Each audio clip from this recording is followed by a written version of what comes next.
Знаковым событием для страны и республики назвал Рустам Минниханов победу представительниц Татарстана в проекте «Голос». Сегодня он встретился в Кремле с победительницами шоу Диной Гариповой и Эльмирой Калимуллиной.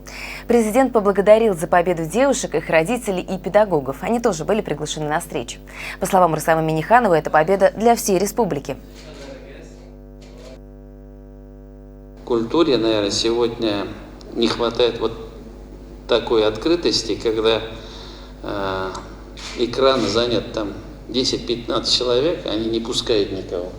И вот этот проект, он раскрыл огромное количество талантов, и среди этих талантов вы самые лучшие. Девушки рассказали о том, что планируют продолжить музыкальное обучение. Президент обещал оказать молодым певицам поддержку в дальнейшей карьере. Сегодня он вручил обладательницам лучших голосов страны документы о присвоении им званий заслуженных артисток Татарстана и сертификаты на получение жилья.